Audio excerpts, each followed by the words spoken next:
بە ئامادەبوونی مامۆستا عەلی باپیر ئەمیری کۆمەڵی ئیسلامی و کاندیدانی لیستی 104 کۆمەڵ و بە یاوەری شاندێکی باڵای کۆمەڵی ئیسلامی و بەرپرس و کارگەران و ئەندامانی مەڵبەندی شەشی گەرمیانی کۆمەڵی ئیسلامی کەرنەڤاڵێکی بەرفراوانی جەماوەری تایبەت بە سەرخستنی لیستی 104 کۆمەڵی ئیسلامی لە شاری کەلاری ناوەندی ئیدارەی گەرمیان بەڕێوە چوو. لەم کەرنەڤاڵەدا هاوڵاتیان بە جۆش و خرۆش و ئومێدێکی زۆرەوە متمانەیان بەخشی بە کاندیدانی لیستی 104 کۆمەڵی ئیسلامی. سپاس بۆ خوا حەمد و سەلام خوا زۆر هیوامانەیە لە بەکەرەمی خوا و کۆمەڵی ئیسلامی ئینشەڵا جێگەی هەمێدی هەمومان ئینشەڵا باوەڕمان ئینشەڵا پیانێ ئینشەڵا پیاوی نەوەی دوا ڕۆژن کۆمەڵی ئیسلامی ئینشەڵا بە حەول و قووەتی خوا ڕابردیان پاکە وەکو شایەتیە دێن کە ڕابردیان پاکە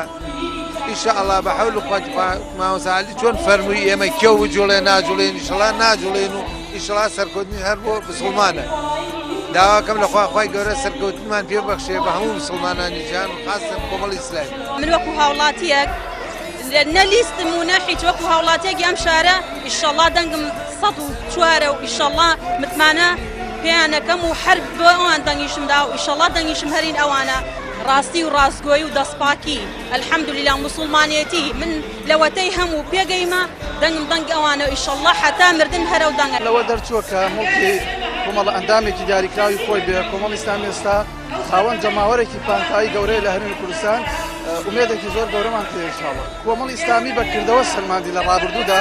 کە لە بەرەی خەڵکە لە سیاسەتە لە هەڵوێستە لە دەعوەیە لە بانگەوازە لە کاری حزبی خۆی لە تەواوی سکتەرەکاندا سەرکەوتوو بووە. کاری 4 ساڵی ڕابردووی ئەندامانی کۆمەڵی ئیسلامی لە ئەنجومەنی نوێنەرانی عێراق چەسپاندنی متمانەی هاوڵاتیانی هەرێمە کە تەنها بڕوایان بە کاندیدانی لیستی 104 کۆمەڵی ئیسلامی هەیە تاوەکو بتوانن داکۆکیکاری سەرسەختی مافەڕەواکانی گەری کورد بن. کچێک وەکو گەنجێک لە هاتوون بۆ پشتیوانی لە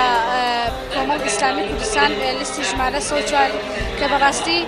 شوێندەستیاندا بۆ لە 4 ساڵی ڕابردوودا کە خزمەتێکی گەورەیان بە گەلی کوردستان گەیاندەوە من بۆ هاوڵاتیانە دەڵێن دەنگی خۆتان بدەن بە کاندیدان و لیستی 104 کۆمەڵ ئیسلامی کە بەڕاستی شوێندەستیان دیارە و ئەبێ پاداشتیان بدەینەوە بە هەموو جۆرێکەوە. کاندیدانی کۆمەڵ ئیسلامی پیاوی وەکو ئەحمەدی حاجی ڕەشیدی تێ لە بەسرە شایەتی بۆ ئەدەن کە ئەو پیاوە پیاوی دەوڵەتداریە پیاوی هەموو شتێک. کاندیدانی کۆمەڵ ئیسلامی پیاوی وەکو زانارڕستی تێیە پیاوە لە بەسرەوە ئەڵێ خۆزگار لەو شارە بواە کە زانەڕستی تێوە دەنگم پێ بدایە چۆن کاندیدانی تر و کاندیدانی کۆمەڵی ئیسلامی جیاوازی نیە. کاندیدانی کۆمەڵی ئیسلامی خاوەن پاکن خاوەن ڕابوونی پاکن خاوەن دەست پاکن خاوەن بە ئەخلاقن کە لەسەر تەبەی کوردستانە بەناوبانگن ئەبێت خەڵک وجدانی بێت و خایستی بێت 4 ساڵی داهاتووی کۆمەڵی ئیسلامی بینی لە عێراق و لە کوردستان پیاوی مردی تیابوو وەکو کاک ئەحمەد وەکو کاک سۆران وەکو شێخ فەغری هەموو پیاوانی کۆمەڵی ئیسلامی شایەتی کەرنەڤاڵی ئەمڕۆی سنووری گەرمیان سەلماندی گەرمیانەکان بە گەرم و گوڕیەوە ئامادەی ڕۆژی 12 مانگن تاوەکو لە ڕێی دەنگدانەوە نوێنەری ڕاستەقینەی خۆیان کە کاندیدانی لیستی 104 کۆمەڵی ئیسلامین بنێرنە پەرلەمانی عێراق چونکە دڵنیان لەوەی هەر ئەوان دەتوانن مافەڕەواکانی کورد و جێبەجێکردنی دەستور و گێڕانەوەی موچە و بودجەی هەرێم بەدەست بێنن. پشتیوان وەنداوی کەناڵی ئاسمانی پەیام گەرمیان.